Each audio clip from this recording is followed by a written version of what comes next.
Bem, queridos, novamente, olha aí, você aqui comigo no nosso canal Toda a Bíblia, aonde você tem a oportunidade de conhecer, estudar e aprender a palavra de Deus.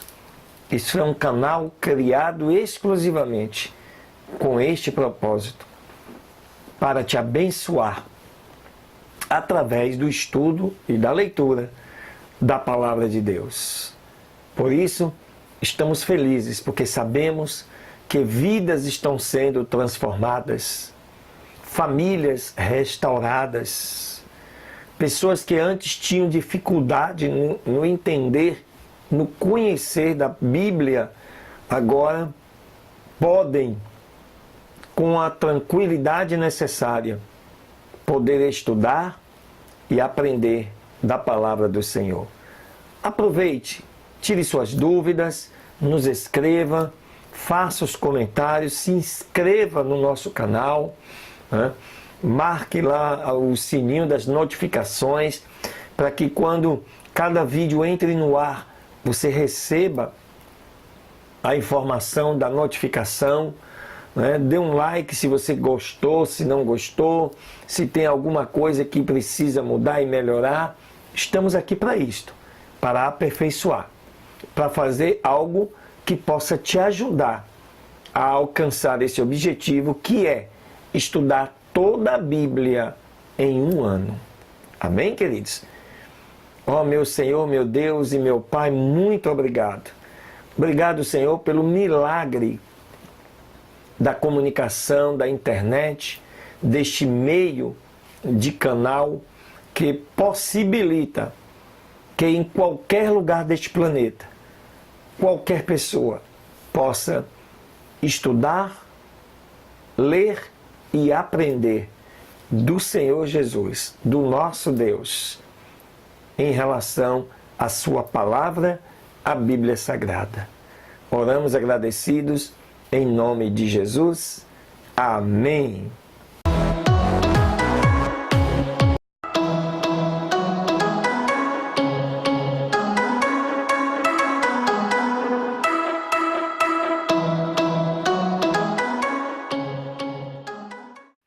Muito bem. A primeira leitura deste 56º dia está aí na tua Bíblia, no livro de 1 Coríntios, no capítulo 12, onde Paulo escreve falando sobre os dons espirituais. Presta atenção, isso é muito importante. Diz assim a palavra do Senhor: acerca dos dons espirituais, não quero, irmãos, que sejais ignorantes. Vós bem sabeis que éreis gentios, levados aos ídolos mudos. Portanto, vos quero fazer compreender que ninguém que fala pelo Espírito de Deus diz: Jesus é anátema. Anátema significa maldição. E ninguém pode dizer que Jesus é o Senhor, senão pelo Espírito Santo. Então Paulo já começa a esclarecer aqui, né? Para que alguém reconheça que Jesus é Deus, é o Senhor, é necessário que o Espírito Santo esteja nele. De outro modo, não há como ele entender isso. Ora, há diversidade de dons, mas o Espírito é o mesmo. E há diversidade de ministérios, mas o Senhor é o mesmo. E há diversidade de operações, mas é o mesmo Deus que opera tudo em todos. Tudo depende de Deus. Mas a manifestação do Espírito é dada a cada um para o que for útil. Ou seja, cada um vai receber de Deus a porção necessária para cumprir aquilo que Deus tem estabelecido como propósito para cada um de nós. Ele diz, verso 8, porque a um pelo Espírito é dada a palavra de sabedoria, e a outro a palavra da ciência, também pelo mesmo Espírito, e a outro é dado a fé, pelo mesmo Espírito, e a outro os dons de curar, pelo mesmo Espírito, e a outro a operação de maravilhas, e a outro a profecia, e a outro o dom de discernir os espíritos, e a outro a variedade de línguas, e a outro a interpretação das línguas. Ou seja, cada um, Deus vai estar usando de uma maneira, vai estar usando da forma que lhe convém. Então não se preocupe quanto aos dons do Espírito Santo, porque é Deus quem assim define para cada um de nós. Ele diz ainda no verso 11, mas um só e o mesmo Espírito opera todas estas coisas, repartindo particularmente a cada um como Ele quer. Porque assim como o corpo, que é a igreja, é um e tem muitos membros, e todos os membros, sendo muitos, são um só corpo, assim é Cristo também. Pois todos nós fomos batizados em um mesmo Espírito, formando um corpo, quer judeus, quer gregos, quer servos, quer livres, e todos temos bebido de um mesmo Espírito, porque também o corpo não é um só membro, mas muitos. Se o pé disser, porque não sou mão, não sou do corpo, não será por isso do corpo. E se a orelha disser, porque não sou olho, não sou do corpo, não será por isso do corpo?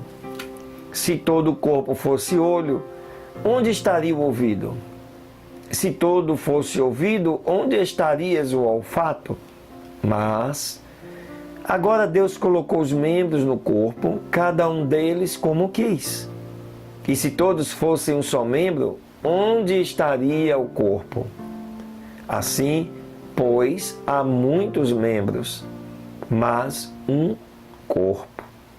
E o olho não pode dizer à mão, não tenho necessidade de ti, nem ainda a cabeça aos pés, não tenho necessidade de vós. Antes, os membros do corpo que parecem ser os mais fracos são necessários. E os que reputamos serem menos honrosos no corpo, a esses honramos muito mais. E aos que em nós são menos decorosos, damos muito mais honra. Porque os que em nós são mais nobres não têm necessidade disso. Mas Deus assim formou o corpo, dando muito mais honra ao que tinha falta dela, para que não haja divisão no corpo, mas antes tenham os membros igual cuidado uns pelos outros, de maneira que se um membro padece, todos os membros padecem com ele. E se um membro é honrado, todos os membros se regozijam com ele. Ora, vós sois o corpo de Cristo, e seus membros em particular. E a uns pôs Deus na igreja, primeiramente apóstolos, em segundo lugar profetas, em terceiro doutores, depois milagres, depois dons de curar, socorros, governos, variedade de línguas. Porventura, são todos apóstolos? São todos profetas? São todos doutores? São todos operadores de milagres? Têm todos dom de curar? Falam todos diversas línguas? Interpretam todos? Portanto, procurai com zelo os melhores dons, e eu vos mostrarei um caminho mais excelente, né? Muito interessante este capítulo 12 de 1 Coríntios, falando exatamente dos dons ministeriais, os dons espirituais, em que, para que fique bem claro para cada um de nós, Deus tem um propósito, queridos, para cada vida aqui na terra. Você que está me ouvindo, me assistindo, Deus tem um propósito para a sua vida. Talvez você já saiba, talvez você já se descobriu, e glória a Deus por isso, maravilha. Mas se você ainda não se descobriu, procure a partir desse estudo, desta leitura, entender o que Deus quer para você, aonde Ele quer te usar, qual o seu talento, a sua capacidade, aquilo que você faz melhor. É naquilo que você precisa se aperfeiçoar, fazendo para a glória de Deus. Amém? Deus te abençoe. Aleluias. Maravilha nesta que é a segunda leitura, né, deste 26 de julho de 2018. Está aí no livro de 2 Reis, no capítulo 6, que diz assim a palavra do Senhor. Os filhos dos profetas disseram a Eliseu: eis que o lugar em que moramos contigo nos é estreito. Vamos agora, pois, ao Jordão, e tomemos dali cada um de nós uma viga, e façamo-nos ali um lugar em que habitemos. E ele disse: ide. E disse um: se queres, serve-te de ires com os teus servos. E ele respondeu: eu irei. Foi, pois, com eles, e quando chegaram ao Jordão, cortaram a madeira. E aconteceu que, ao ser derrubada uma árvore, lhe caiu ferro na água, e clamou, dizendo: ai, meu senhor, eu tinha pedido emprestado. E o homem de Deus disse: onde caiu? E ele lhe mostrou o lugar, e cortando um pau, o lançou ali, e fez flutuar o ferro. E disse: toma-o. E ele estendeu a mão e o tomou. Estava o rei da Síria em guerra contra Israel, e consultando com os seus servos, disse: em tal e tal lugar estará o meu acampamento. E o homem de Deus, Eliseu, mandou dizer ao rei de Israel: cuide que não passes por tal lugar, porque os sírios estão ali. Então o rei de Israel enviou àquele lugar, o qual o homem de Deus havia dito e lhe tinha avisado, e tomava precauções a respeito dali, não uma vez, nem duas. E o coração do rei da Síria ficou turbado com isto. E chamando os seus servos, disse-lhes: não me declarareis vós quem dos nossos é pelo rei de Israel? Então um dos servos disse: não, ó rei meu senhor, é o profeta Eliseu que está em Israel. É quem declara ao rei de Israel as palavras que tu falas, em teu mais secreto quarto. E ele disse então: vão e olhem onde está Eliseu, para que eu envie com ordens para trazê-lo. E foi dito: eis que ele está em Dotã. Então enviou o rei para lá cavaleiros e carros e um grande exército, os quais vieram de noite e cercaram a cidade. E levantando-se de manhã bem cedo, o servo do homem de Deus para sair, eis que o exército tinha cercado a cidade, com carros e cavaleiros. Então o seu criado lhe disse: ai, meu senhor, o que faremos? E ele disse-lhe: não temas, pois mais são os que estão conosco do que os que estão com eles. Aleluias. E Eliseu orou e disse: peço-te, ó Senhor, que abras os olhos dele, para que veja. Então o Senhor abriu os olhos do jovem, o qual viu, e eis que o monte estava cheio de carros de fogo e de cavaleiros ao redor de Eliseu. Oh glória! E logo que os sírios desceram a ele, orou Eliseu ao Senhor e disse: peço-te que firas esta gente com cegueira. E os feriu com cegueira conforme a palavra de Eliseu.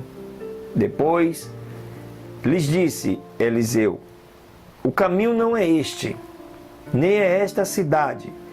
Me sigam que eu vos guiarei ao homem que procura. E os guiou até Samaria. E assim chegaram a Samaria e disse Eliseu: Senhor, abre os olhos destes para que vejam. E o Senhor abriu seus olhos e olharam e viram no meio de Samaria, e viram-se que estavam no meio de Samaria. E tendo visto eles, o rei de Israel disse a Eliseu: hei de feri-los, meu pai, hei de feri-los? E ele, Eliseu, respondeu-lhe: não os ferirás. Feririas tu os que tomasses prisioneiro com a tua espada e com o teu arco? Ponha diante deles pão e água, para que comam e bebam e voltem para seus senhores. E então foi preparado um grande banquete. E quando tinham comido e bebido, enviou-os e eles voltaram para o seu senhor. E nunca mais vieram tropas armadas da Síria à terra de Israel. Pelo menos nesta época, neste tempo. Verso 24. Depois disto aconteceu que Ben-Hadad, rei da Síria, ajuntou todo o seu exército e subiu e cercou Samaria. E aconteceu que houve grande fome em Samaria, ao ser submetida ao cerco, tanto que a cabeça de um jumento se vendia por 80 peças de prata, e a quarta parte de um cabo de esterco de pombas por 5 peças de prata. E passando o rei de Israel pelo muro, uma mulher lhe bradou e disse: salva-me, ó rei meu senhor. E ele disse a ela: se não te salva o Senhor, de onde poderia eu te salvar? Olha só, da eira ou do lagar? E lhe disse o rei: o que tens? E ela respondeu: esta mulher me disse: dá-me aqui o teu filho para que o comamos hoje, e amanhã comeremos o meu filho. Cozemos, pois, o meu filho, comemos, mas no dia seguinte eu lhe disse: dá-me aqui o teu filho para que o comamos, mas ela escondeu o seu filho. E quando o rei ouviu as palavras daquela mulher, rasgou as suas vestes e passou assim pelo muro, e chegou a ver o povo as vestes de cilício que trazia interiormente sobre a sua carne. E ele disse: assim me faça Deus, e assim me acrescente, se a cabeça de Eliseu, filho de Safate, ficar sobre ele hoje. Então Eliseu estava sentado em sua casa, e com ele estavam sentados os anciãos. E o rei enviou a ele um homem, mas antes que o mensageiro viesse a ele, disse ele aos anciãos: não viram como este filho do homicida mandou tirar-me a cabeça? Vede, pois, que, quando o mensageiro vier, fechai a porta e o impeçais a entrada.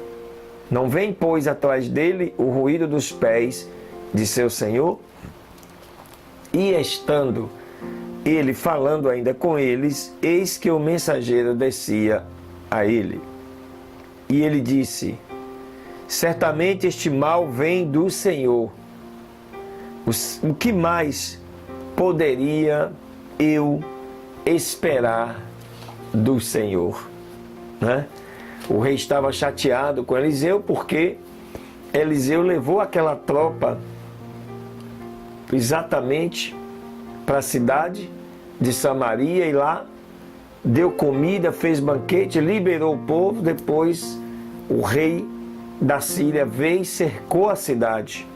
Por isso ele estava angustiado contra o profeta Eliseu. Amém? No próximo estudo você vai ver o que é que Deus vai fazer neste lugar. Glória a Deus. Não saia daí. Tem mais uma leitura para este dia. Deus te abençoe.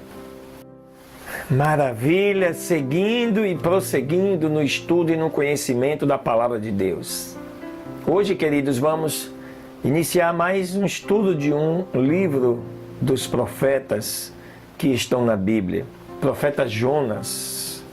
Por isso eu te convido a abrir a sua Bíblia aí no livro do profeta Jonas e vamos iniciar esse estudo, né? O livro do profeta Jonas, escrito aí por volta do ano 860 antes de Cristo. Esse é o período histórico em que, né, se situa este livro. Diz assim a palavra do Senhor. A palavra do Senhor veio a Jonas, filho de Amitai, dizendo: levanta-te e vai a Nínive, aquela grande cidade, e clama contra ela, porque subiu a sua maldade diante de mim. Mas Jonas se levantou para fugir da presença do Senhor para Tarsis. Na antiguidade, Tarsis é o que nós conhecemos hoje, a Espanha. E descendo a Jope, achou um navio que partia para Tarsis. E pagando a sua passagem, entrou nele para ir com eles para Tarsis, longe da presença do Senhor, achando Jonas que podia se esconder de Deus. Mas o Senhor fez levantar um grande vento no mar, e houve no mar uma tempestade tão grande que se pensou que se partiria o navio. Os marinheiros tiveram muito medo, e cada um clamava ao seu Deus. Jogaram no mar as cargas que havia no navio para o aliviarem do seu peso. Mas Jonas tinha descido ao porão do navio e se tinha posto a dormir. E o mestre do navio se aproximou dele e disse: o que tens, dorminhoco?